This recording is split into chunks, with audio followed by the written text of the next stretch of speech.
ఈరోజు వర్ధన్నపేట నియోజకవర్గ ముఖ్య కార్యకర్తలు మరియు నాయకుల సమావేశానికి విచ్చేసిన మా అన్నదమ్ములకి మా ఆడబిడ్డలకి పేరు పేరున వర్ధన్నపేట నియోజకవర్గంలోని ప్రతి గ్రామం నుండి ప్రతి పోలింగ్ బూత్ 282 పోలింగ్ బూత్లు ఉంటే ప్రతి పోలింగ్ బూత్ నుండి కూడా తరలి వచ్చిన అన్నదమ్ములకు ఆడబిడ్డలందరికీ చేతులు జోడించి హృదయపూర్వకంగా మీకు నమస్కారం, మీ అందరికీ స్వాగతం.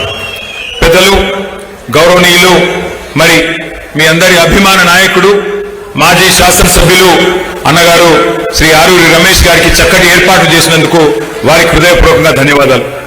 అట్లాగే ఈ జిల్లాకి, హనుమకొండ జిల్లాకి అధ్యక్షత వహిస్తున్న గౌరవ పెద్దలు మాజీ చీఫ్ విప్ శ్రీ దాస్యం వినయ్ భాస్కర్ గారికి, అట్లాగే పెద్దలు జనగామ శాసనసభ్యులు పార్టీ ప్రధాన కార్యదర్శి శ్రీ పల్లా రాజేశ్వర రెడ్డి గారికి, మాజీ మంత్రివర్యులు పెద్దలు రాష్ట్ర ప్రధాన కార్యదర్శి శ్రీమతి సత్యవతి రాథోడ్ గారికి, గౌరవ మాజీ శాసనసభ్యులు మాజీ ఉప ముఖ్యమంత్రి పెద్దలు డాక్టర్ తాటికొండ రాజయ్య గారికి, గౌరవ మాజీ శాసనసభ్యులు పెద్దలు అన్న మరి గండ్ర వెంకటరమణారెడ్డి గారికి, గౌరవ హుజూరాబాద్ శాసనసభ్యులు తమ్ముడు శ్రీ పాడి కౌశిక్ రెడ్డి గారికి,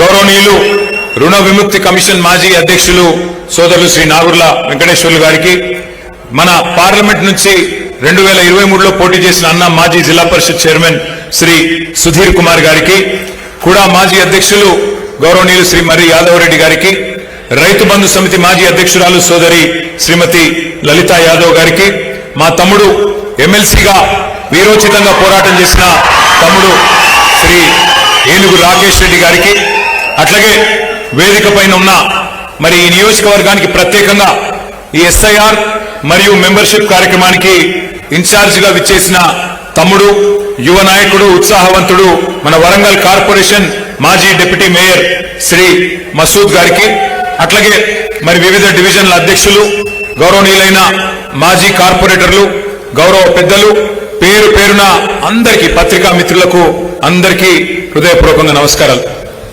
ఈరోజు ఈ సమావేశం చూస్తూ ఉంటే మీరు క్రమశిక్షణగా పద్ధతిగా కూర్చున్న పద్ధతి చూస్తుంటే నాకిదేదో కార్యకర్తల సమావేశంలాగా లేదు.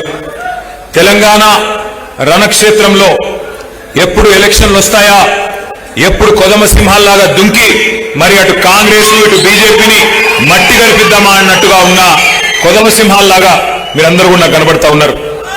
మామూలు విషయం కాదు. 2.5 సంవత్సరాలు అయింది మన పార్టీ అధికారం కోల్పోయి. కానీ పోయింది అధికారం మాత్రమే, ప్రజల అనురాగం పోలేదు, ప్రజల మమకారం పోలేదు. ఎక్కడికి పోయినా రాష్ట్రంలో ఈరోజు, నేను మొన్న ఖమ్మం పోయినాను, నిన్న ఆదిలాబాద్ పోయాను, నిన్న రాజేంద్ర నగర్ పోయాను, ఎక్కడికి పోయినా ఇవాళ రాష్ట్ర వ్యాప్తంగా ఒక్కటే నినాదం మారుమోగుతా ఉన్నది. మోసకారి కాంగ్రెస్ పోవాలే, కేసీఆర్ తిరిగి రావాలే. నాకైతే రాష్ట్ర వ్యాప్తంగా ఉన్న పరిస్థితి చూస్తూ ఉంటే గెలుపు మన తలుపు తట్టడానికి సిద్ధంగా ఉన్న విషయం స్పష్టంగా కనబడతా ఉన్నది. ఎక్కడికి పోయినా ఆదిలాబాద్ టు అలంపూర్, పాలేరు నుంచి ఇక్కడ జహీరాబాద్ దాకా ఎక్కడికి పోయినా గులాబీ జెండా రెపరెపలే కనబడతా ఉన్నాయి. క్యాలెండర్ ఎప్పుడు మారుతుందా, ఎప్పుడు 2028 వస్తుందా, ఎప్పుడు తిరిగి కేసీఆర్ గారు ముఖ్యమంత్రిగా మళ్ళీ తెలంగాణను పట్టాలెక్కిస్తారా అనేదే ఇవాళ రాష్ట్ర వ్యాప్తంగా అందరూ కూడా చూస్తా ఉన్నారు. ఒకటి, మీ పోరాటాలు, ఎక్కడికక్కడ మీరు చేస్తున్న కార్యక్రమాలు మరి ఇవాళ ప్రతి ఒక్కరిలో ఒక ధైర్యాన్ని నింపుతున్నది, కొండంత నమ్మకాన్ని కూడా నింపుతా ఉన్నది. క్షేత్రస్థాయి నుంచి మన పార్టీ కార్యకర్తలు రాష్ట్ర స్థాయి దాకా అందరూ కూడా మరి ప్రజల కోసం కష్టపడతా ఉన్నారు. వాస్తవాలు మాట్లాడుకోవాలి అంటే మీకు తెలుసు, 10 ఏళ్లు చక్కగా పరిపాలించుకున్నాం. 10 ఏళ్లు కేసీఆర్ గారి నాయకత్వంలో బ్రహ్మాండంగా మంచి కార్యక్రమాలు చేసుకున్నాం. ఇవాళ చూస్తే బాధ అనిపిస్తున్నది. అధికారం ఎవరికి శాశ్వతం కాదు. అధికారంలో ఎప్పటికీ మనమే ఉంటాం అనుకోవడం కూడా అత్యాశ అవుతుంది, దురాశ అవుతుంది. ఎప్పుడో ఒకప్పుడు ఎవరమైనా జరిగిపోవాల్సిందే. భూమి మీదకి వచ్చిన తర్వాత ఇక్కడికి వెళ్ళి ఎప్పుడో ఒకప్పుడు పోతాం. అట్లాంటిది అధికారం మనదే శాశ్వతం, ఇదేదో మనకు మాత్రమే గుత్త సొత్తు అనుకుంటే అది కరెక్ట్ కాదు. కానీ బాధ ఎక్కడ అనిపిస్తున్నది అంటే, సరే మనం ఓడిపోయినాం, ఇంకెవరో వచ్చినారు, కానీ వచ్చిన వాళ్ళు మనకంటే తెలంగాణని మరింత మెరుగ్గా చేస్తారేమో అనే విశ్వాసంతో ప్రజలు వారికి అవకాశం ఇచ్చినారు. మనకంటే బాగా ప్రజలకేమన్నా మేలు చేస్తారేమో అనే ఒక అవకాశం వారికి ఇచ్చినారు. కానీ వాళ్ళు చూస్తుంటే ఏ నియోజకవర్గం పోయినా, ఏ జిల్లా పోయినా, రాష్ట్రంలో ఏ మారుమూల పల్లెకి పోయినా ఒకటే ఆవేదన, ఒకటే ఆక్రందన కనబడుతున్నది. 10 ఏళ్లు తెలంగాణ భారతదేశానికే ఒక దీపస్తంభం లాగా, ఒక టార్చ్ బేరర్ లాగా నిలబడ్డది. కానీ ఇవాళ ఒక దశ దిశ లేకుండా పోయింది కాంగ్రెస్ పరిపాలనలో. నిజంగా చెప్పాలంటే దేశమంతా వదిలించుకున్నది ఈ కాంగ్రెస్ అనే దరిద్రాన్ని. దేశం మొత్తం వదిలించుకున్నది, వద్దు నాయనా వీళ్ళని చెప్పి. కానీ మన రాష్ట్రంలో దురదృష్టవశాత్తు 10 ఏళ్ల మన పరిపాలన తర్వాత మరి వీళ్ళు చెప్పిన కల్లబొల్లి మాటలు, వీళ్ళు ఇచ్చిన కల్లబొల్లి హామీలు, 420 హామీలు, 1 కాదు 2 కాదు చెబితే చివరికి కొంతమంది సోదరులు నమ్మి వారిని గెలిపించి వారికి అవకాశం ఇచ్చినారు. కానీ ఇన్ని రోజులు దిక్సూచిలాగా నిలబడ్డ తెలంగాణ దేశానికి ఇవాళ దిక్కుతోచని పరిస్థితి ఎదుర్కొంటున్న మాట మన కళ్ళకు కనబడతా ఉన్నది. ఒక్కసారి గుర్తు తెచ్చుకోండి, ఎన్ని అంతులేని అబద్ధాలు, ఎన్ని అడ్డగోలు హామీలు, ఇవన్నీ కూడా ఇవాళ తెలంగాణ పాలిట ఉరితాళ్ళైన పరిస్థితి మనకు కనబడతా ఉన్నది. 3 నెలల్లోనే 6 గ్యారంటీలు అమలైతాయి అన్నారు. 6 గ్యారంటీలకు మాది గ్యారంటీ అన్నారు ఢిల్లీ నుంచి వచ్చిన పెద్దలు. గ్యారంటీ కార్డు ఇంటింటికి పంచిపెట్టినారు. బాండ్ పేపర్లు రాసిచ్చిండ్రు. బాండ్ పేపర్ మీద, స్టాంప్ పేపర్ మీద రాసిస్తున్నాం, మాది గ్యారంటీ అన్నారు. బాండ్ పేపర్లు భద్రంగా పెట్టుకోండి, 3 నెలలు గట్టిగా దాచిపెట్టుకోండి, 3 నెలల తర్వాత పథకాల వరద బారుతుంది అని చెప్పి మరి ఆ రోజు కల్లబొల్లి హామీలు. ఈరోజు పథకాల వరద లేదు, బూతుల బురద మాత్రమే ఉన్నది. రేవంత్ రెడ్డి గారు నోరు తెరిస్తే బూతుల బురద తప్ప ఏమీ లేదు. ముఖ్యమంత్రి గారిని అడుగుతా ఉన్నాం గత 2.5 సంవత్సరాలుగా, అయ్యా మరి ఇవాళ మీరు ముఖ్యమంత్రి అయినారు, ఉన్నతమైన పదవిలో కూర్చున్నారు, ఆ రోజు మాటలు ఇచ్చినారు, గ్యారంటీ కార్డులు అన్నారు, 6 గ్యారంటీలు అన్నారు, 420 హామీలు ఇచ్చారు, 13 డిక్లరేషన్లు ఒక్కొక్క వర్గానికి చెప్పుకుంటూ పోయినారు, అన్ని 3 నెలలనే అమలు చేస్తా అన్నారు కదా, ఏమైందయ్యా ముఖ్యమంత్రి గారు అంటే ఇవాళ ముఖ్యమంత్రి గారు అంటున్నారు సిగ్గు విడిచి, ఏమంటున్నాడు, ఎంత కండలు తిరిగిన పహల్వానైనా, ఎంత కండలు తిరిగిన ఉస్తాదైనా 3 నెలలనే పిల్లలు పుట్టిస్తారా అని ముఖ్యమంత్రి గారు స్వయంగా మాట్లాడుతున్నాడు. మనం చాలా మందిని చూసినాం ముఖ్యమంత్రుల్ని. ఎన్టీ రామారావు గారి నుండి మొదలు పెడితే చంద్రబాబు నాయుడు గారు, చెన్నారెడ్డి గారు, విజయభాస్కర్ రెడ్డి గారు, తర్వాత డాక్టర్ వైఎస్ రాజశేఖర రెడ్డి గారు, రోషయ్య గారు, కిరణ్ కుమార్ రెడ్డి గారు, ఎంతో మందిని చూసినాం. తర్వాత మన నాయకుడు కేసీఆర్ గారిని చూసినాం. మళ్ళీ ఇప్పుడు ఈయనను చూస్తా ఉన్నాం. ఎవరన్నా ముఖ్యమంత్రి ఆ ఉన్నతమైన పదవిలో ఉండి ఇంత దుర్మార్గంగా మాట్లాడిన వ్యక్తి ఎవరైనా ఉన్నారా? 3 నెలలనే అన్ని ఇస్తామని చెప్పి ఇవాళ గట్టిగా అడిగితే 3 నెలలనే పిల్లలు ఎంత కండలు తిరిగినోడైనా పుట్టిస్తాడా అంటున్నాడు రేవంత్ రెడ్డి. ఇవాళ నేను వర్ధనపేట వేదికగా రేవంత్ రెడ్డి గారికి వారికి అర్థమయ్యే భాషలోనే అడుగుతా ఉన్నా. 3 నెలల్లో పిల్లలు పుట్టరు, మాకు కూడా తెలుసు.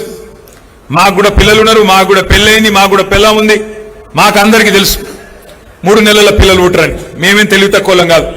కానీ వాళ్ళ తెలంగాణ ప్రజలు అడుగుతున్నారు రేవంత్ రెడ్డి, 3 నెలల పిల్లలు పుట్టరు ఓకే, కానీ 30 నెలల్లో పుట్టకపోతే నిన్నేమనాలి అని నాడు అడుగుతున్నా. నేను 30 నెలలు అయిపోయింది కదా, 2.5 ఏళ్ళు అయిపోయింది కదా, ఇప్పుడు ఎసొంటి రోజులు ఇవి. ఆ మధ్యన ఒక సినిమా వచ్చింది అర్జున్ రెడ్డి అని, సూపర్ హిట్ సినిమా. ఇప్పుడు ఈ సినిమా వచ్చింది రేవంత్ రెడ్డి అని, అటర్ ఫ్లాప్ సినిమా. ఇవాళ రేపు మన పిల్లగాళ్ళు ట్రైలర్ చూస్తేనే చెప్పేస్తున్నారు సినిమా హిట్ ఆఫ్ అట్టా. మరి ఈ సినిమానేమో ఇంటర్వెల్ దాకా అయిపోయింది రేవంత్ రెడ్డి అనే సినిమా. ఏమున్నది ఈ సినిమాల? బూతుల మోతలు, ఎగవేతలు, కూల్చివేతలు. ఏం చేసినావు 2.5 ఏళ్ళు? ఏమీ లేదు. గట్టిగా అడిగినావు అనుకో, ఏమైనా రైతు బంధు ఏది? రేవంత్ రెడ్డి గారు నువ్వు నరికితివి కదా, నవంబర్లో తీసుకుంటే 10,000, డిసెంబర్లో తీసుకుంటే 15,000 అంటివి. ఏమాయా రేవంత్ రెడ్డి గారు అంటే నీ లాగుల తొండలిడిచి పెడతా. ఏమైనా అత్తకు 4,000, కోడలకు 2.5 అంటివి. మరి రాష్ట్ర వ్యాప్తంగా 1,67,00,000 మంది ఆడబిడ్డలు ఎదురు చూస్తున్నారు. ఎప్పుడు ఇస్తావా స్వామి 2,500 అంటే నీ గుడ్లు వీకి గోటీలాడతా. ఎందుకయ్యా ఈ చాతగాని పరిపాలన? మా తమ్ముళ్ళు, మా చెల్లెళ్ళు మొదటి సంవత్సరంలోనే 2 లక్షల ఉద్యోగాలు ఇస్తా అంటివి కదా, మరి ఒక్క ఉద్యోగం కనబడతలేదు, ఎక్కడ పోయిండు మీరు రాహుల్ గాంధీ అంటే నీ పేగులు తీసి మెడలేసుకుంటా అంటాడు. బూతులు మాట్లాడు తప్ప, పచ్చి అబద్ధాలు చెప్పడం తప్ప ఈ 2.5 ఏళ్లలో ఏం జరిగింది, ఏం ఒరిగింది అంటే ఒక్కసారి మీరు ఆలోచన చేయండి. మనం ఎన్నికలకు ముందే చెప్పినాం, ఢిల్లీ వాళ్ళ చేతుల్లోకి పాలన పెడితే మనం మన స్వతంత్రాన్ని వదులుకొని ఢిల్లీకి సామంతులుగా ఉంటే నష్టపోయేది తెలంగాణ అని మొదటి నుండి చెప్తా ఉన్నాం. ఈ 2 ఢిల్లీ పార్టీలు ఎన్నటికైనా వాళ్ళు స్వతంత్రులు కాదు, ఢిల్లీకి సామంతులు. అందుకే సామంతులకు అధికారం ఇస్తే ఢిల్లీకి గులాంగిరి చేస్తారు తప్ప తెలంగాణ ప్రజల చుట్టూ తిరగరని చెప్పినాం. అన్నట్టుగానే ఈవేళ మీరు చూడండి, ముఖ్యమంత్రి గారు ముచ్చటగా 30 నెలలు దాటింది ముఖ్యమంత్రి అయి. ఏందయ్యా సాధించిందంటే ఎక్కే విమానం, దిగే విమానం. 71సారి ఢిల్లీకి, 72సారి ఢిల్లీకి, 73సారి ఢిల్లీకి, తొందరలో శత దినోత్సవం 100వసారి ఢిల్లీకి. పోనీ 100 సార్లు పోయినావు, కనీసం 100 పైసలు తెచ్చినావా ఢిల్లీకి వెళ్ళి? తెచ్చుడు ఎక్కడిది? మొత్తం ఇచ్చేచ్చుడేనా? ఇచ్చొచ్చుడు తప్ప తెచ్చుడు లేదు. ఇవాళ రైతులకు సంచులు లేవు. మొన్న మొత్తం వరంగల్ అంతా తిరిగినాం, నర్సంపేట తిరిగినాం, మొత్తం జనగామ పోయినాం, అట్లాగే మధ్యలో మన వర్ధనపేట పోయినాం, పరకాల పోయినాం. ఎక్కడెక్కడ కొనుగోలు కేంద్రాలు ఉంటే అక్కడక్కడ పోయినా. లాస్ట్ టైం నేను వచ్చినప్పుడు ఎక్కడ కూడా రైతులు చెప్తున్న మాట ఒకటే, సార్ సంచులు లేవు, బారదాన్ లేదు, సుతిలు లేదు, నీళ్లు లేవు, ఏం లేవు, కొనుగోలు కేంద్రాలు అడిగేటోళ్ళు లేడని చెప్తున్నారు. ఎక్కడ పోయినాయట సంచులు అని చెప్పి నేను దేవులాడినా. ఎక్కడ పోయినాయట? మొత్తం ఢిల్లీకి పోతున్నాయట. మంచిగా సంచుల నిండా నింపి నెలకొక్కసారి పోయి ఆడ ఢిల్లీలో కప్పం కట్టి సామంతరాజు గారు రెన్యువల్ చేయించుకొని రావాలి. ఇది ఈరోజు తెలంగాణ పరిస్థితి. ఆలోచించండి మీరు కూడా, ఏం లాభం వచ్చింది కాంగ్రెస్ వచ్చిన తర్వాత? ఇవాళ తెలంగాణకు వచ్చిన లాభం ఏంది, తెలంగాణ ప్రజలకు జరిగిన మరి మేలేంది ఆలోచించవలసిన అవసరం ఉన్నది. రైతు బంధు బంద్ అయింది. నేను ఇక్కడ రైతు సంగ్రామ సదస్సు పెట్టి ఇదే వరంగల్లో మే 6 తారీఖు నాడు పోయిన మాసంలో మనందరం కూడా కలుసుకున్నాం. ఆ రోజు అడిగిన నేను రేవంత్ రెడ్డి గారిని, అయ్యా నువ్వే అంటివి కదా, కేసీఆర్ గారు చెప్పినారు రేవంత్ రెడ్డి గాని కాంగ్రెస్ ప్రభుత్వం వస్తే రైతు బంధుకు రామ్ రామ్ అవుతుందని చెప్పిండు. చెప్తే ఏమన్నాడు రేవంత్ రెడ్డి ఆ రోజు? మేమేమన్నా దిమాగ్ లేని వాళ్ళమా, మేమేమన్నా దివానగాళ్ళమా, రైతు బంధు ఎందుకు బంద్ అవుతుందా అని మాట్లాడిండు. ఇవాళ నేను అడుగుతా ఉన్నా రేవంత్ రెడ్డి గారిని, 3 సార్లు రైతు బంధు ఎగ్గొట్టిన ఏమనాలి? మరి ఏమనాలో గదే అనాలి. ఒక మాట మనం ఆలోచించవలసిన అవసరం ఉన్నది. ఒక రైతు బంధు ఎగ్గొట్టడం మాత్రమే కాదు, ఆఖరికి యూరియా ఇచ్చే దిక్కులేదు ఈరోజు. కేసీఆర్ గారి పరిపాలనలో ఒక్క ఫోన్ కొడితే ఒక ఆటో అన్నకో ఆటో తమ్మునికో పొలం కాడికి వచ్చి యూరియా వేసిపోతుండే. ఇవాళ పరిస్థితి ఏంది? మళ్ళా యూరియా కోసం లైన్లలో నిలబడే రోజులు వచ్చినాయి. మా సత్యవతి రాథోడ్ గారు కూడా పోయి మన లైన్లో నిలబడ్డది, అక్క నాకు కూడా యూరియా కావాలి నా పొలానికి అని చెప్పి. ఒక పరిస్థితి ఇవాళ తెలంగాణలో కనబడతా ఉన్నది. ఈ 30 నెలల్లో జరిగిన వినాశనం, ఈ 30 నెలల కాంగ్రెస్ పరిపాలనలో చూస్తున్న విషాదం బహుశా ఎవరు కూడా ఊహించలేదు, ఎవరు కూడా కనీసం ఆలోచనలు కూడా రాలేదు. ఏమనుకున్నారు ప్రజలు? ఏమైతే రమేష్ పోతే ఇంకొక ఆయన వస్తాడు, ఏమున్నది పైన బటన్ ఒత్తితే కింద పైసలు పడుతూనే ఉంటాయి అని ప్రజలు కూడా అనుకున్నారు. రైతు బంధు అర్థం కాలే, కేసీఆర్ చేసిన పని అర్థం కాలే, 24 గంటల కరెంటు మర్చిపోయే పరిస్థితి. కానీ ఇవాళ ఒక్కొక్కటిగా అన్ని గుర్తొస్తున్నాయి. అందుకే నేను రమేష్ అన్నకు చెప్పిన, అన్న ఏం నష్టం లేదు, మనకేం వచ్చిన ఇబ్బంది లేదు. ఎందుకంటే అప్పుడప్పుడు గాడిదని చూస్తేనే గుర్రం విలువ కూడా తెలుస్తుంది ప్రజలకు, గాడిదల్ని చూస్తేనే గుర్రం విలువ ఏందో కూడా తెలుస్తుంది, చీకటిని చూస్తేనే వెలుగు విలువ కూడా అర్థమవుతుంది. అప్పుడప్పుడు తెలవాలి, లేకపోతే ఏమవుతుంది? అన్ని ఉత్తగానే వస్తున్నాయి. కేసీఆర్ ఇంట్లోకెళ్ళి ఇస్తుండా, ఇంకొక ఆయన ఇంట్లోకెళ్ళి ఇస్తుండా, ఎవరు ఇంట్లోకెళ్ళి ఇయ్యరు. అందరం ప్రజల సొమ్ముకు ధర్మకర్తలం. ఎవరైనా ఆ ఉన్న 10 పైసలు ఎట్లా వంచాలి, దేనికి పెట్టాలి, పేదవాన్ని ఎట్లా చూసుకోవాలనే చూసుకుంటాం. మనమేమో పేదవాన్ని చూసుకున్నాం, ఆయననేమో పెద్దవాళ్ళని నరుచుకుంటున్నాడు, కమిషన్లు దండుకుంటున్నాడు, ఢిల్లీలో పోయి కప్పాలు కడుతున్నాడు. అందుకే నేను అనేది, కేసీఆర్ గారి పరిపాలనలో తెలంగాణ అంటే సంక్షేమానికి, సకల రంగాల అభివృద్ధికి చిరునామాగా ఉండేది. కానీ ఇవాళ తెలంగాణ సకల సంక్షోభాలకు కేర్ ఆఫ్ అడ్రస్ గా మారింది. మరి ఈరోజు మనం ఒక మాట గుర్తు చేసుకోవాలి, ఎంత హీనమైన మాట అంటే, ఎక్కడన్నా ఏ నాయకుడైనా ఏం చెప్తాడు, నీకెవరయ్యా ఆదర్శం పరిపాలనలో అంటే ఒక శ్రీరాముడు అని చెప్తారు, ఒక శ్రీకృష్ణుడు అని చెప్తారు, ఒక దేవుడు గురించి చెప్తారు. కానీ రేవంత్ రెడ్డి గారు ఎట్లున్నారు? ఎవరైనా నీకు ఆదర్శం అంటే ఒక నరకాసురుడు, ఒక రావణాసురుడిని మించిన హిట్లర్ ఈయనకు ఆదర్శం అట.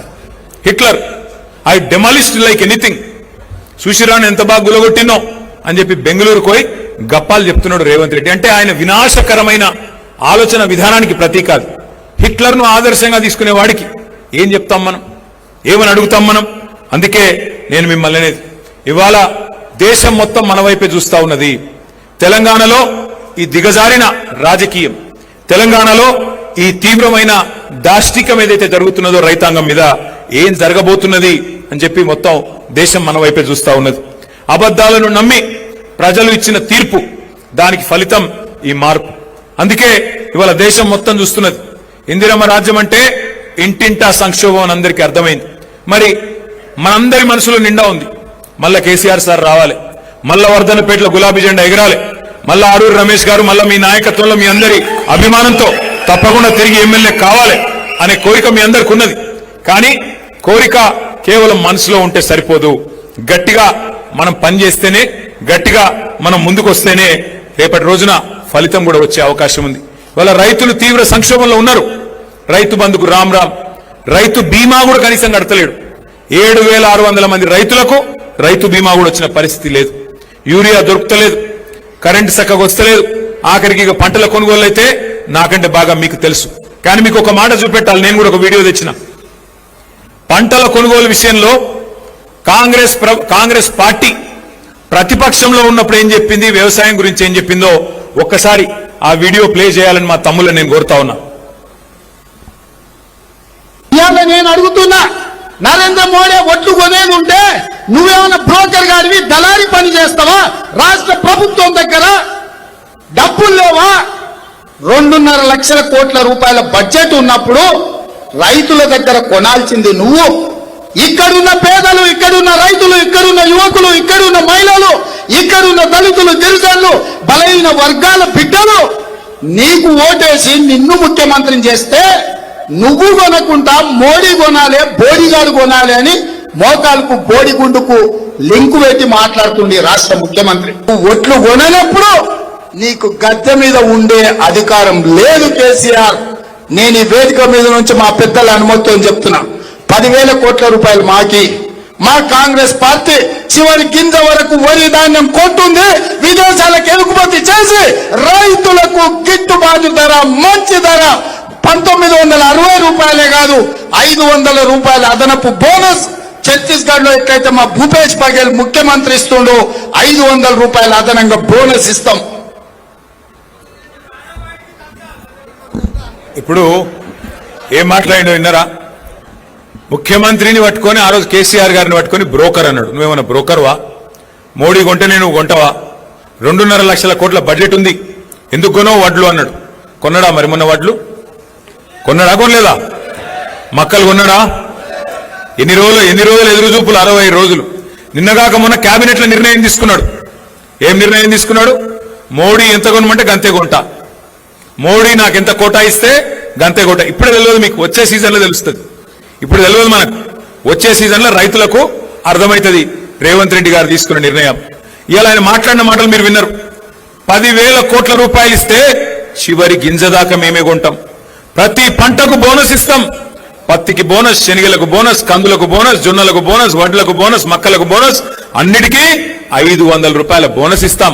అట్లాగే వడ్లలో కూడా ఆ రోజు చెప్పలే, దొడ్డు వడ్లకి ఇస్తా అన్నాడు, సన్న వడ్లకి ఇస్తా అన్నాడు. కానీ ఇవాళ పరిస్థితి ఏంది? దేనికన్నా బోనస్ వస్తుందా? బోనస్ బోగస్ అయిపోయింది.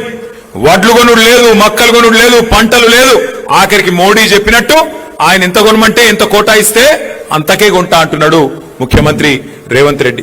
మరి ఇవాళ నేను కూడా అనొచ్చు, నువ్వు బ్రోకర్వా అని నేను కూడా మాట్లాడచ్చు. కానీ నేనేమంటున్నా అంటే దయచేసి మీరు ఆలోచించండి. ఇట్లాంటి దుర్మార్గమైన ముఖ్యమంత్రి, రైతులను ఏడిపిస్తున్న ముఖ్యమంత్రి, ఆయనను ఎన్ని రకాలుగా తిట్టినా తప్పు లేదు. కానీ సంస్కారం అప్పుడప్పుడు అడ్డం వస్తుంది. ఎందుకంటే ఆయన కూర్చున్న కుర్చీ వేస్తుంటుంది. కాబట్టి నేను ఆయన ఏం తిట్టను, కానీ ఒకటి మాత్రం అడుగుతా. మరి అలా రేవంత్ రెడ్డి గారు మోడీ ఏదైతే కోటా ఇస్తాడో ఆ కోటా మందమే నేను కొంటా అంటున్నావు. మరి నువ్వేం చేస్తావు? కేసీఆర్ గారు ఉన్నప్పుడు యూరియా చక్కగా ఇచ్చిండు, కేసీఆర్ గారు ఉన్నప్పుడు విత్తనాలు టైంకి ఇచ్చిండు, కేసీఆర్ గారు ఉన్నప్పుడు నాట్లు వేసేటప్పుడే రైతు బంధు పడ్డది. కానీ నువ్వు వచ్చిన తర్వాత ఇలా రైతు బంధు టైంకు యూరియా దొరకదు, విత్తనాల సరఫరా పోలీస్ స్టేషన్లల్లా, మరి ఆఖరికి పంటల కొనుగోలు మోడీ ఎంత చెప్తే అంతకే చేస్తా అంటున్నావు. మరి నువ్వెందుకున్నావు? నీ దగ్గర మరి ఇంత పెద్ద బడ్జెట్ ఎందుకు? నువ్వెందుకు? నీకు ఆ పదవి ఎందుకు అని నేను అడుగుతా ఉన్నా. ఈ సందర్భంగా ఒక మాట మాత్రం పక్కా, కేంద్రం మీద ఇన్ని రోజులు డైలాగులు కొట్టిండు, చివరి గింజ దాకా కొనకపోతే యుద్ధం చేస్తా, పొడి చేస్తా అన్నాడు మొన్న ముఖ్యమంత్రిగా. ఇంతకుముందు చెప్పిన మాటలేమో ప్రతిపక్షంలో ఉన్నప్పుడు 2021-22లో చెప్పిండు. ఈ మధ్యన 4 డైలాగులు కొట్టిండు, అవి కూడా మీకు చూపెడతా. ముఖ్యమంత్రిగా కొట్టిన డైలాగులు పెట్టాలమ్మా. ఇది ముఖ్యమంత్రిగా మాట్లాడుతున్నా. ఈనాడు కిషన్ రెడ్డి గారికి విజ్ఞప్తి చేస్తున్నా, తక్షణమే తెలంగాణ రాష్ట్ర ప్రభుత్వం సేకరించిన ఓట్లు, తడిసిన ధాన్యంతో సహా కేంద్ర ప్రభుత్వంతో కొనిపించాలి. మా మొక్కలు, మా జొన్నలు, మా పొద్దుతిరుగుడు ఇత్తనాలు కేంద్ర ప్రభుత్వం కొనుగోలు చేయాల్సిందే. ఆ బాధ్యత కిషన్ రెడ్డి గారు తీసుకోవాల్సిందే. తడిసినవైనా మిగతావైనా మొక్కలైనా ఈ ఇత్తనాలు కొనాలన్నా లేకపోతే ఈ ధాన్యం కొనాలన్నా కేంద్ర ప్రభుత్వం ముందుకు రావాలి. పంటల కొనుగోలు కూడా ఇందాక ఉత్తమ్ గారు చెప్పినట్లుగా కేంద్ర ప్రభుత్వం యొక్క విధి విధానాలకు అనుగుణంగానే తెలంగాణ రాష్ట్రంలో కూడా భవిష్యత్తు పంటల కొనుగోలు ఉంటాయి. కేంద్ర ప్రభుత్వం యొక్క విధి విధానాలకు అనుగుణంగానే తెలంగాణ రాష్ట్రంలో కూడా భవిష్యత్తు పంటల కొనుగోలు ఉంటాయి. అందుకే ఈనాడు కిషన్ రెడ్డి ఏమన్నాడు మొన్న? చివరి గింజ దాకా కొనాలి, కొనకపోతే కిషన్ రెడ్డి సంగతి చూస్తా, కేంద్ర ప్రభుత్వ సంగతి చూస్తా, ఇది చేస్తా అది చేస్తా అని చెప్పి తీస్మార్ ఖాన్ డైలాగులు కొట్టిండు మొన్నటిదాకా. ఇప్పుడు ఏమంటున్నాడు? లేదు లేదు, కేంద్రం మీద యుద్ధం చేస్తా, పొడి చేస్తా, నరికేస్తా అన్నాడు. ఇలా అదేం లేదు, ఆఖరికి నువ్వు ఎంత అంటే అంతనే బాంచనని చెప్పి ఇలా బుడ్డర్ ఖాన్ మాటలు మాట్లాడుతున్నాడు రేవంత్ రెడ్డి. అందుకే నేను అనేది, మనమే మళ్ళీ విజృంభిస్తే తప్ప, మనమే మళ్ళీ కదం దొక్కితే తప్ప ఈ ప్రభుత్వం మారదు, వాళ్ళ ఆలోచన విధానం మారదు. ఒక మాట మాత్రం నేను మీకు చెప్పాలా, ఇవాళ ఏ కాంగ్రెస్ వాడైనా, మీ ఎమ్మెల్యే నాగరాజ్ అయినా, రేవంత్ రెడ్డి అయినా, అందరూ ఒకటి అబద్ధం నేర్చుకున్నారు, మంచి డైలాగ్ నేర్చుకున్నారు. ఏమైందా, పథకాలు ఎందుకు అమలు చేస్తలేరు అంటే, మొత్తం అప్పులపాలైపోయింది, ఆగమైపోయింది, మేమేం చేస్తాం, మా చేతిలో షిప్ ఉన్నది, ఏం చేయాలి, ఏడికెళ్ళి చేయాలి అని మాట్లాడుతున్నారు. ఒక మాట దయచేసి మీరందరూ కూడా మనసుకి ఎక్కించుకోవాలి, ఊర్లలో చెప్పాలి, చర్చ పెట్టాలి. ఎస్ అనుకుందాం, ఒక్క నిమిషం నువ్వు మీరు చెప్పే అబద్ధం ఒక్క నిమిషం నిజమే అనుకుందాం. కేసీఆర్ అప్పుల పాలు చేసిపోయిండు అంటారు మీరు. ఎందుకంటే ఎవడో ముఖం బాగాలేకపోతే అద్దం బల్ల కొట్టుకున్నాడట. అట్లా వీళ్ళు కూడా పాలన చేతగాక, పరిపాలించేది చేతగాక, నడిపే దమ్ము లేక, పథకాలిచ్చే తెలివి లేక ఇలా కేసీఆర్ గారిని బదనాం చేస్తున్నారు. కానీ ఒక నిమిషం మీరు చెప్పేది నిజమే అనుకుందాం, దబ్బన నిజమే అనుకుందాం. ఏం చేసిండు మరి కేసీఆర్ గారు? అప్పు చేసి 2,80,000 కోట్ల అప్పు చేసిండు కేసీఆర్. ఏం చేసిండు అంటే 1,00,000 కోట్ల రూపాయలు రైతుల ఖాతాల్లో డైరెక్ట్ గా వాళ్ళ ఖాతాలలోనే వేసిండు కేసీఆర్. స్వాతంత్ర భారతదేశ చరిత్రలో ఏ నాయకుడు చేయలే. 11 సార్లు రైతు బంధించి 70 లక్షల రైతుల ఖాతాల్లో 73,000 కోట్లు వాళ్ళ ఖాతాలనే డైరెక్ట్ గా, వాళ్ళు అడగకుండా, దరఖాస్తు పెట్టకుండా, దండం పెట్టకుండా, దఫ్తరుకోకుండా డైరెక్ట్ గా వాళ్ళ ఖాతాల్లో వేసిన ఒకే ఒక్క నాయకుడు కేసీఆర్. 2 సార్లు రుణమాఫీ చేసిండు, లక్ష రెండిటి కలిపితే 29,000 కోట్లు. అంటే ఒక రుణమాఫీ, ఒక రైతు బంధు కలిపితేనే 1,02,000 కోట్లు రైతుల ఖాతాల్లో వేసిన నాయకుడు కేసీఆర్. అట్లాగే మొత్తం 24 గంటల కరెంటు మనకిచ్చేతందుకు, రైతులకు కాంగ్రెస్ ఉన్ననాడు కరెంటే దిక్కులేదు. మరి అట్లాంటిది కేసీఆర్ గారు వచ్చిన తర్వాత 50,000 కోట్ల రూపాయలు, సంవత్సరానికి 5,000 కోట్ల రూపాయలు చొప్పున ఉచిత కరెంటుకు రైతులకు ఇవ్వడానికి 50,000 కోట్లు ఖర్చు పెట్టిండు. ఇంకొక 1,00,000 కోట్ల రూపాయలు కేసీఆర్ గారు మరి మన రాష్ట్రంలో ఉన్న విద్యుత్ పంపిణీ వ్యవస్థను మంచిగా చేసేందుకు పెట్టిండు. అంటే ఒక రైతులకు కరెంట్ ఇచ్చేందుకే 1,50,000 కోట్లు. అవును, కేసీఆర్ అప్పు చేసిండు. ఏం చేసిండు? రైతులకు బ్రహ్మాండంగా కాళేశ్వరం అనే ప్రాజెక్టు కట్టి 40 లక్షల ఎకరాలకు నీళ్లిచ్చి తెలంగాణలో ఒక్క రంగారెడ్డి మహబూబ్ నగర్ జిల్లా తప్ప 8 జిల్లాలకు ఇవాళ కాళేశ్వరంతోని నీళ్ల వల్ల లాభం జరిగింది. హైదరాబాద్ తాగునీటితో సహా కాళేశ్వరం ప్రాజెక్టు వల్ల 1,00,000 కోట్లు పెడితే 8 జిల్లాలకు లాభం జరిగింది, పాత 8 జిల్లాలకు. అట్లాగే కేసీఆర్ అప్పు చేసిండు, నిజమే అనుకుందాం. 1022 గురుకుల పాఠశాలలు పెట్టిండు కేసీఆర్. 1 కాదు 2 కాదు, మన పిల్లలకు 6.5 లక్షల మంది పిల్లలకు ఒక్కొక్క పిల్లోడి మీద 1,20,000 రూపాయలు ఖర్చు పెట్టి వాళ్ళకు మంచి విద్యా బుద్ధులు నేర్పించిండు కేసీఆర్. అవును, కేసీఆర్ అప్పు చేసిండు. ఏం చేసిండు? 14 లక్షల మంది పిల్లలకు, ఆడపిల్లలకు ఒక మేనమామలాగా కళ్యాణ లక్ష్మి, షాదీ ముబారక్ పేరు మీద ఒక్కొక్కరికి 1,00,000 రూపాయలు ఇచ్చి లగ్గం చేసిండు కేసీఆర్. అవును, కేసీఆర్ అప్పు చేసిండు. 15 లక్షల మందికి ఆడపిల్ల పుడితే 13,000, మగ పిల్లగాడు పుడితే 12,000 రూపాయలు ఇచ్చిండు కేసీఆర్. అవును, కేసీఆర్ అప్పు చేసిండు. చేసి ఏం చేసిండు? 200 రూపాయల పెన్షన్ను 2,000 చేసిండు. 46 లక్షల మందికి పెన్షన్లు ఇచ్చిండు కేసీఆర్. కేసీఆర్ అప్పు చేస్తే ఇంకా చెప్పమంటే ఇంకో గంట చెప్తా.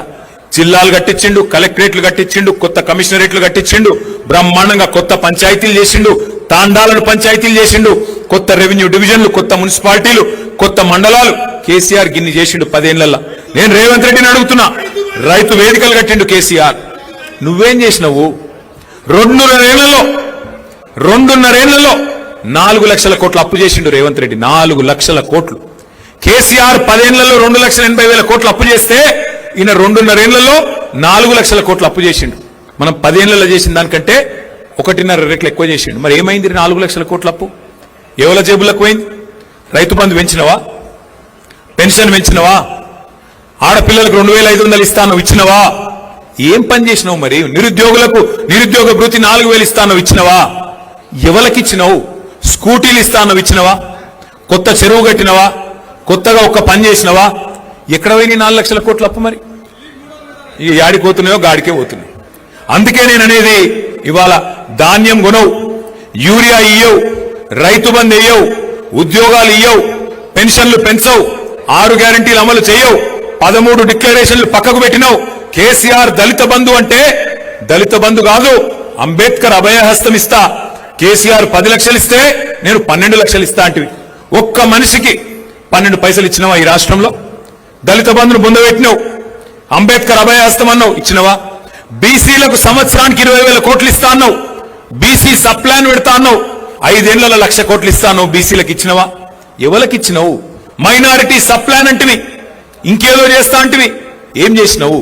ఈ మాట అడిగితే రేవంత్ రెడ్డి గారికి తెలిసిన విద్య ఒకటే, కేసులు పెట్టాలి, ఇబ్బంది పెట్టాలి, కేసీఆర్ ను బదనాం చేయాలి, ఏదో ఒకటి చేసి మొత్తానికైతే ఆగమాగం చేయాలి. కానీ నేననేది ఒకటే, వర్ధన్నపేట అయినా తెలంగాణలోని ఏ పేట అయినా ఇవాళ ప్రజలు ఒకటే టైం కోసం ఎదురు చూస్తా ఉన్నారు. ఎప్పుడు కుర్చీ మడత పెట్టి రేవంత్ రెడ్డిని, కాంగ్రెస్ పార్టీని ఎప్పుడు తరిమి తరిమి తరిమి తరిమి కొట్టాలని చెప్పి ఎదురు చూస్తా ఉన్నారు. ఆ ఎదురు చూపులు ఫలించే రోజు ఎంత దూరం లేదు, తొందరలోనే వస్తుంది. ఎక్కువ రోజులు ఏం లేదు, సగం టైం అయిపోయింది. ఇంకా ఒక 18 నెలలు మనం కష్టపడితే 16-18 నెలలు, ఆఖరి సంవత్సరం ఎట్లాగో ఎలక్షనే, 2028 మొత్తం ఎలక్షనే, ఆ సంవత్సరం ఏమి ఉండదు. ఇక ఆ తర్వాత కాంగ్రెస్ వాళ్ళు అధికారంలోకి వెళ్ళి దిగిపోయిన తర్వాత, రేవంత్ రెడ్డి గారు పదవిలోకి వెళ్ళి దిగిపోయిన తర్వాత, నేను ఇవాళ చెప్తున్నా, రాసి పెట్టుకోండి, రేవంత్ రెడ్డి మాజీ ముఖ్యమంత్రి అయిన తర్వాత ఆయన పక్కకెళ్ళి పోతుంటే కూర్చున్న కుక్క కూడా లేవదు. ఆ పరిస్థితి వస్తుంది. ఇవాళ ఏదో అధికారం ఉంది కాబట్టి నడుస్తున్నది డ్రామా, గాని రేపటి రోజున కూర్చున్న కుక్క కూడా నేను చూసి లేవది. గా పరిస్థితి తెచ్చుకుంటా ఉన్నావు నువ్వు. నేనేదో కోపంతోనో బాధతోనో చెప్తలేను, ఏదో అసూయతోనో చెప్తలేను, ఉన్న వాస్తవాన్ని చెప్తా ఉన్నా. ఇంకొక మాట కూడా నేను చెప్తున్నా, యాద పెట్టుకోండి, మనకు ఒక రకంగా అధికారం పోయి మంచే జరిగింది. ఎందుకంటే కుండ వలిగితే వలిగింది కానీ కుక్క బుద్ధి తెలిసిందన్నట్టు అయింది. ఇవాళ ఎవడు మనోడు, ఎవడు మనోడు, ఎవడు నిజమైన కార్యకర్త, నిజమైన తెలంగాణ బిడ్డ, ఎవడు నిజమైన కేసీఆర్ బిడ్డ ఇవాళ తెలిసింది. అందుకే నేను మీకు మాటిస్తా ఉన్నా, పోయిన 10 ఏళ్లు కొన్ని తప్పులు జరిగినాయి, నేను ఒప్పుకుంటా. కార్యకర్తలు, ఉద్యమకారుల విషయంలో మనం ప్రభుత్వంలో పడి నీళ్లు ఇయ్యాలి, కరెంట్ ఇయ్యాలి, మనం తెలంగాణను పట్టాలెక్కియాలి, నెంబర్ 1 చేయాలి, అదే ఆగంలో ఉరికినాం. సొంత ఇల్లు కట్టుకుంటే ఎట్లయితే ఒక తదేక దీక్షతో పనిచేస్తామో అట్లా పనిచేసినాం. ఎందుకంటే కష్టపడి తెచ్చిన రాష్ట్రం, మన నాయకుడు ప్రాణాలు మరి పనంగా పెట్టి తెచ్చిన రాష్ట్రం. ఈ రాష్ట్రాన్ని నవ్వేటోన్ ముంగట జారిపట్టేట్టు చేయొద్దు అని చెప్పి 10 ఏళ్లు తపస్సు లెక్క అభివృద్ధి యజ్ఞం చేసినాం. కానీ నేను మీకు మాటిస్తున్నా, వచ్చే 5 ఏళ్ళు అట్లుండదు. వచ్చే 5 ఏళ్లు కార్యకర్తల అభివృద్ధి లక్ష్యంగా, కార్యకర్తలను మంచిగా చూసుకోవడమే లక్ష్యంగా పనిచేస్తాం. ఇదేదో మీ సప్పట్ల కోసం ఇంకో దానికోసం నేను చెప్తలేను. నేను ఎందుకు చెప్తున్నా అంటే 25 ఏళ్లు నిండింది పార్టీ, ఇంకొక 25 ఏళ్లు, ఇంకో 50 ఏళ్లు పార్టీ ఉండాలంటే మూల స్తంభాలు మీరు, నిలబెట్టేది మీరు. నేనైనా రమేష్ అన్నైనా మేము ఇక్కడ నిలబడి ఉపన్యాసం ఇవ్వగలుగుతామో, 100 మందిని గెలవగలుగుతాం. కానీ గ్రామ గ్రామాన కేసీఆర్ గారి పేరు చెప్పి కేసీఆర్ గారిని గట్టిగా కాపాడుతున్నది, మాకు కొండంత విశ్వాసాన్ని ఇస్తున్నది మీరు. కాబట్టి వచ్చే 5 ఏళ్లు నేను మళ్ళా చెప్తా ఉన్నా, వచ్చే 5 ఏళ్లు ఏది మర్చిపోం. మనని ఇబ్బంది పెట్టినోని మర్చిపోం, మన మీద కేసులు పెట్టినోని మర్చిపోం, అట్లాగే మనతో నిలబడ్డోళ్ళని కూడా మర్చిపోము. తప్పకుండా నేను చెప్తున్నాను, కేసీఆర్ సార్ అంత మంచోన్నైతే కాదు. వచ్చే ఐదేళ్లు శెట్టి నాయుడికి ఆయన బృందానికి సినిమా చూపెట్టే బాధ్యత నాది. పక్కా ఇడిసిపెట్ట. రిటైర్ అయినా, పారిపోయినా, సప్త సముద్రాల అవతల దాక్కున్నా ఎవడెవడైతే మా కార్యకర్తలను సతాయించిండో ఒక్కొక్కని లెంకులాడి దేవులాడి తెచ్చి మీ ముంగట నిలబెట్టే బాధ్యత నాది. వదిలిపెట్టే సమస్య లేదు. ఇది నేనేదో ఊరికే చెప్పట్లేదు, గుర్తు పెట్టుకోండి. కానీ మళ్ళీ రమేష్ అన్న వాళ్ళని తీసుకొని రావద్దు. అన్న ఇది మంచోడేనే అని మళ్ళీ తీసుకురావద్దు. ఎవడు లాగానో, ఎవడు దొంగనో, ఎవరి రంగేందో, రుచేందో, ఎత్తేందో, పొడివేందో అందరికి అర్థమైంది. అందుకే గట్టిగా ఉండాలి. ఇయ్యాల ఎవరైతున్నారో నికార్సుగా వాళ్ళే నాయకులు. మీరే ఎంపీటీసీలు కావాలి, మీరే జెడ్పీటీసీలు కావాలి, మీరే కార్పొరేటర్లు కావాలి, మీరే కథానాయకులు కావాలి, మీరే రేపు రాష్ట్రాన్ని నడపాలి, మీ జిల్లాని నడపాలి అని నేను కోరుతా ఉన్నా. దయచేసి మరి ఆ పరిస్థితి రావాలి. మళ్ళా కేసీఆర్ ముఖ్యమంత్రి కావాలి అంటే ఏం చేయాలి? 2 పనులు చేయాలి. మనం ఏం చేయాలి? ఒకటి, తప్పకుండా మన మెంబర్షిప్ కార్యక్రమాన్ని సీరియస్ గా తీసుకోవాలి. అందులో మరి చాలు చేశారా మెంబర్షిప్ కార్యక్రమాన్ని థ్యాంక్ యూ. మెంబర్షిప్ కార్యక్రమాన్ని మనందరం కూడా సీరియస్ గా తీసుకుందాం. మీకు తెలుసు, మనకు పోయినసారి మనం మెంబర్షిప్ చేస్తే దగ్గర 60 లక్షల మంది సభ్యులైన. కానీ కేసీఆర్ గారు ఏమన్నారంటే ఈ 60 లక్షల మంది 70 లక్షల మంది అట్లా కాదు, రాశి కంటే వాసి ముఖ్యం. ఏ బూత్ లో అయినా సరే ఒక 10 నుంచి ఒక 20-25 మంది గట్టిగా కొట్లాడే దమ్మున్న నాయకులుంటే చాలు. ఎందుకంటే ఒక బూత్ లో ఉండేది 1000 ఓట్లు. ఊరందరినీ చుట్టుకొచ్చి ఊరందరినీ సంజాయించినందుకు ఒక మంచి దళం ఉండాలి. కానీ మనకి ఇంతమంది ఉన్నారు, అంతమంది ఉన్నారు, 200 ఉన్నారు, 500 ఉన్నారు, అది లెక్క కాదు. అందుకే మంచి మెంబర్షిప్ యాప్ తయారు చేసినాం. అది ఎట్లా అంటే ఇదివరకేమో మీకు పుస్తకాలు ఇచ్చేది. అరే ఏమనుకు రే పాపం పెద్ద మనిషి ఏమనుకు కూర్చో. అయితే ఇదివరకు మీకు మెంబర్షిప్ పుస్తకాలు ఇచ్చేది. ఆ పుస్తకాలలో ఏముండేది? పేరు, తండ్రి పేరు, అడ్రస్, ఓటర్ ఐడి నెంబరు అని చెప్పి మీ అందరికీ ఆ కాగితాలు ఇస్తే, పుస్తకాలు ఇస్తే మీరు నింపుకొని వచ్చేది, సభ్యత్వ రుసుము కట్టేది, మళ్ళీ పార్టీ ఆఫీస్కి ఇచ్చేది. కాకపోతే చాలాసార్లు ఏమవుతుందో నాకెరికే మీకెరికి, మీ నాయకులు గ్రామ స్థాయిలో నాయకులు ఉంటారు. మీరు మీ ఇంట్లో కూర్చొని రాస్తూనే ఉంటారు. అరే వాడు మనోడేనారా, మనోడే, రాయి అని చెప్పి ఎక్కడోళ్ళు అక్కడ రాసుకున్నాడు తప్ప ఇల్లు తిరిగి చేయరు. అందుకే ఈసారి ఏం చేసినామంటే, మనం ఇవాళ రేపు సినిమా టికెట్లు ఫోన్లోనే కొంటున్నాం, ట్యాక్సీలు ఫోన్లోనే, తిండి ఫోన్లోనే కొడుతున్నాం, అన్ని ఫోన్లోనే నడుస్తుంది. ఇవాళ రేపు టీవీలు చూసుడు తగ్గింది, పేపర్లు చదువుడు తగ్గింది. ఏమనంటే ఫోన్ పట్టుకున్నాడు ఇట్లా ఇదే నడుస్తున్నది ఇవాళ రేపు. అందుకే మరి ఇలా పిల్లలు కూడా బాగా తేజున్నారు, మన యువకులు, మన కార్యకర్తలు. అందుకే ఏమనుకున్నామంటే ఈసారి మన మెంబర్షిప్ కూడా, మన సభ్యత్వ నమోదు కూడా డిజిటల్ పద్ధతిలో మంచిగా కొత్త తరహాలో చేయాలి అని ఆలోచన చేసింది. అంటే ఏంటిది డిజిటల్ పద్ధతి అంటే? ఏం లేదు, మెంబర్షిప్ ఒక యాప్ ఉంటుంది. మీకు ప్రతి బూత్ లో మీకు ఒక 2 పిల్లలకి, చాకు లాంటి పిల్లలకు ట్రైనింగ్ ఇస్తాం, పార్టీ ట్రైనింగ్ ఇస్తుంది. ట్రైనింగ్ లో కూడా పెద్ద అందులో ఆగమయ్యేది ఏం లేదు. ఉదాహరణకు చెప్తున్నా నేను, వర్ధనపేట నియోజకవర్గంలో బూత్ నంబర్ 50. ఆ 50వ బూత్ లో 2 బూత్ లెవెల్ ఏజెంట్లు ఉన్నారు. ఆ 2 బూత్ లెవెల్ ఏజెంట్లు ఎవరైతున్నారో వాళ్లకు మెంబర్షిప్ యాప్ లో ఆ బూత్ లోని ఓటర్ల పేర్లు మాత్రమే కనబడతాయి. వేరే పక్క బూత్ కనబడది, యువతల బూత్ కనబడదు, 51 కనబడది, 49 కనబడదు. మీ బూత్ లో ఉండే కార్యకర్తల పేర్లు మాత్రం, మీ బూత్ లో ఉండే ఓటర్ల పేర్లు మాత్రమే మీకు కనబడతాయి. మీరు ఇంటింటికి పోవాలి. పోయినాక ఉదాహరణ అక్కడ ఒక ఆయన రమేష్ అని ఉన్నాడు.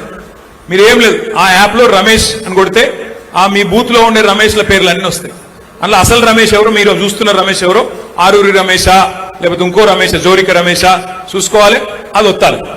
ఒత్తినాక ఆయన పేరు, తండ్రి పేరు, అడ్రస్, ఓటర్ ఐడి అన్ని వచ్చేస్తాయి ఆటోమేటిక్ గా. మీరు మళ్ళీ టైప్ చేసే అవసరం లేదు, ఆటోమేటిక్ గా యాప్ లోకి ఎక్కుతుంది. మీరు 2 పనులు చేయాలి. ఒకటి, వెంటనే ఆయన ఫోన్ నంబర్ తీసుకోవాలి. ఫోన్ నంబర్ కూడా వెంటనే ఎంటర్ చేయాలి. ఎంటర్ చేస్తే ఓటీపీ వస్తుంది. ఓటీపీ అంటే ఎరికే కదా, ఎరికేనా కాదా? 1 టైం పాస్వర్డ్. ఎందుకు? అది కూడా ఎవరైనా గిట్లనే తప్పుడు నెంబర్లు ఇస్తే అని, కరెక్ట్ నెంబర్ ఇచ్చిరేలా చూసుకున్నందుకు ఓటీపీ వస్తుంది. ఆ ఓటీపీ కొట్టంగానే ఆ ఫామ్ సేవ్ అవుతుంది. ఇంకోటి ఫోటో కొట్టాలి. ఫోటో వెంటనే అదే యాప్ లో ఫోటో తీసుకోవాలి. ఫోటో అందులోనే ఉంటుంది. ఫోటో ఎందుకు?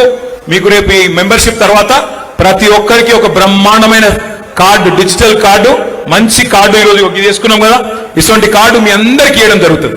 ఇది ఎందుకు, రేపు మనం అధికారంలోకి వచ్చిన తర్వాత ఈ కార్డు ఇట్లా మీరు కీసలు పెట్టుకొని ఏ ఆఫీస్కి పోయినా వాళ్ళు సల్యూట్ కొట్టి మీకు పని చేయాలి, మంచిగా గౌరవం ఇవ్వాలి, తప్పకుండా రేపు మంచిగా చూసుకోవాలనే ఉద్దేశంతో ఆ కార్డు. అట్లే ఇంకొక పని కూడా చేస్తున్నాం. ఇప్పుడు నేను చెప్పేది డేంజర్ ముచ్చట. చాలా మంది ఏం చేస్తారు, ఆడికాడికి ఎక్కడో అక్కడనే ఆయనతో నింపేస్తారు, అక్కడనే కూర్చొని నింపుతారు. ఈ యాప్లో ఏం పెట్టినామంటే ఈసారి మీరు ఎక్కడ ఉన్నారో తెలుసుకునే తందుకు ఒక బటన్ కూడా పెట్టినాం. ఆ బటన్ ఒత్తితే జీపీఎస్ అంటే తెలుసు కదా, లాటిట్యూడ్ లాంగిట్యూడ్, నువ్వు రమేష్ ఇటు ముంగట్టున్నావా నీ ఇంట్లో ఉన్నావా అది కూడా తెలిసిపోతుంది. ఇక తప్పించుకునే అవకాశం లేదు. నీ ఇంట్లో కూర్చొని నువ్వు మొత్తం సపరేట్ కన్నా మొత్తం రాసినవా లేకపోతే నిజంగానే కరెక్ట్ గా చేసినవా ఇది కూడా తెలిసిపోతుంది. కాబట్టి మెంబర్షిప్ యాప్ ఏదైతున్నదో ఇది తొందరలోనే బూత్ కి 2 చొప్పున మీకు ట్రైనింగ్ చేయడం జరుగుతుంది. దయచేసి మరి వర్ధనపేటలో గతంలో మీరు 1,00,000 ఓట్ల మెజారిటీతో గెలిచిన నియోజకవర్గం వర్ధనపేట, 99,000 చిల్లర ఓట్లతో గెలిచిన నియోజకవర్గం. మెంబర్షిప్ లో కూడా 282 బూత్లలో నంబర్ 1 గా వర్ధనపేట నిలబడాలి. మరి దానికి బాధ్యత మీరే తీసుకోవాలని చెప్పి నేను మిమ్మల్ని అందరినీ కోరుతా ఉన్నాను. రమేష్ అన్న కంటే ఎక్కువ బాధ్యత మీదే. ఇంకొకటి, ఇక రెండో కార్యక్రమం, ఒకటి యూత్కే ఇస్తాం. యూత్ కాకపోతే ఫోన్ ఎవరికి నడిపిస్తుందిరా, మీకే నడిపిస్తుంది. రెండవది SIR అనే కార్యక్రమం చాలా అవుతుంది. SIR, ఈ SIR గురించి దయచేసి ఒక 5 నిమిషాలు జాగ్రత్తగా వినాలి. ఒక చిన్న ప్రజెంటేషన్ కార్యక్రమం ఉన్నది. ఈ SIR అంటే ఏంది, SIR అంటే ఏంది ఒక్కసారి ఆ స్క్రీన్ చూడాలి, మీరు అక్కడ చూడాలి. జర దయచేసి అందరు కూడా ఒక 5 నిమిషాలు జర మీరు అడ్డమట్టు ఉండ కురితాం కూర్చొని ఆడికే పోన్నా సరే, నన్ను అటు పోమంటారు అటే పోతాయి. SIR అనే కార్యక్రమం ఏంటిది, ఆ స్క్రీన్ దయచేసి ఒక 10 నిమిషాలు, ఒక 5-10 నిమిషాలు ఒడగొట్టుకుందాం. జర దయచేసి అందరు కూడా శ్రద్ధ పెట్టాలి. ఈ SIR అంటే ఏంది, SIR అంటే ఇదేదో కొత్త విషయం కాదు, బ్రహ్మ పదార్థం కాదు.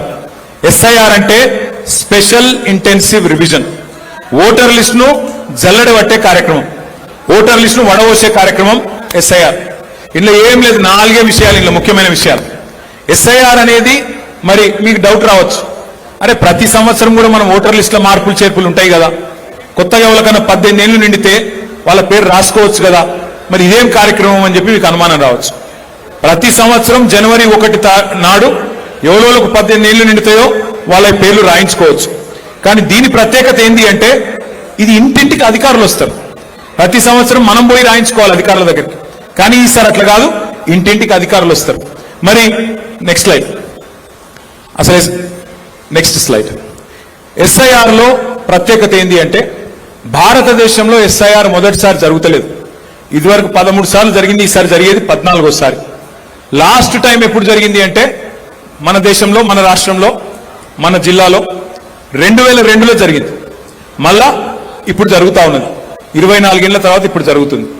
మరి ఇప్పుడు ఏం జరుగుతుందంటే నెంబర్ 1, 2002లో ఆ రోజు ఉన్న ఓటర్ లిస్ట్, అప్పుడు వర్ధనపేట కాన్స్టిట్యున్సీ ఈ రోజున్న వర్ధనపేట కాన్స్టిట్యున్సీ కాదు, అప్పుడు జనరల్ సీట్ ఉండే, అప్పుడు ఆంధ్రప్రదేశ్ రాష్ట్రం ఉండే, ఇప్పుడు తెలంగాణ. అప్పటి వర్ధనపేట వేరు, ఇప్పటి వర్ధనపేట వేరు. కాబట్టి అప్పటి ఓటర్ లిస్టు, ఇప్పటి ఓటర్ లిస్టు రెండు పక్కపక్కన పెట్టుకొని అధికారులు 25 తారీఖు లోపల పోల్చి చూసుకుంటారు. అంటే మీకు 2002లో ఉదాహరణకి ఇప్పుడు ఆరూరి రమేష్ గారు ఉన్నారు. ఆరూరి రమేష్ గారికి 2 పిల్లలు, ఒక బాబు ఒక పాప. 2002లో ఆరూరి రమేష్ అన్న ఆయన భార్య పేరు మాత్రమే, తల్లిదండ్రి పేరు మాత్రమే ఓటర్ లిస్ట్ లో ఉన్నది.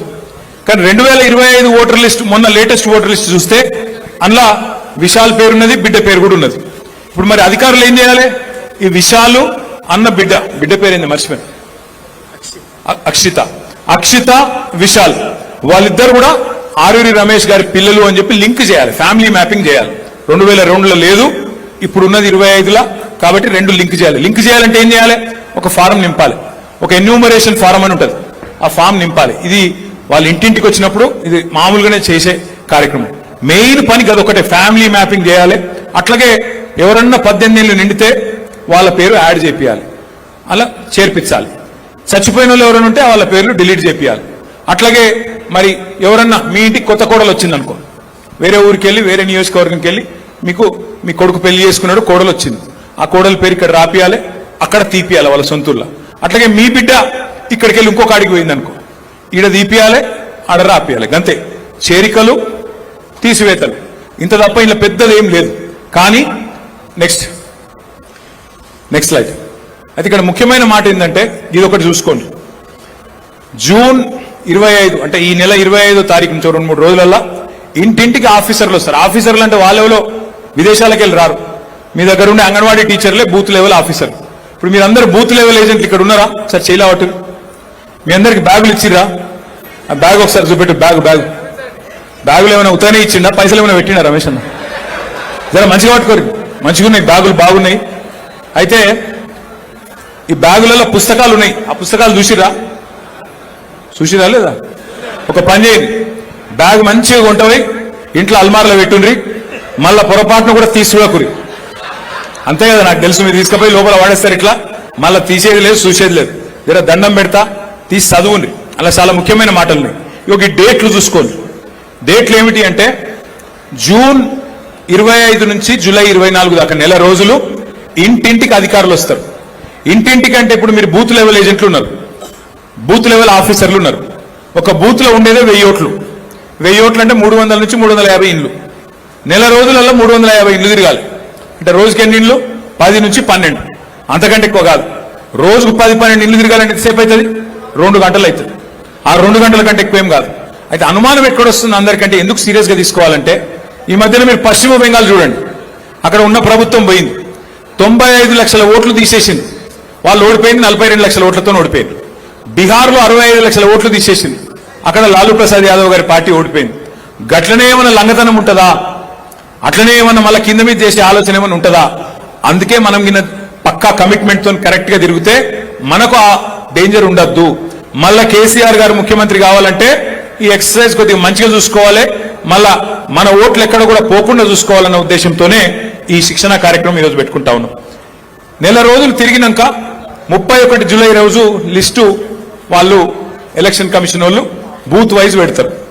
మీకేమైనా అనుమానం ఉందనుకో, అరే గిన పేరు తప్పు పడ్డది, ఇగో ఈ సచిపోయిన ఓటు ఇట్లే ఉంది, లేదా ఇగో ఈ అమ్మాయి పేరు మీద అబ్బాయి ఫోటో పడ్డది అని ఉంటే ఒక నెల రోజులు టైం ఉంటుంది.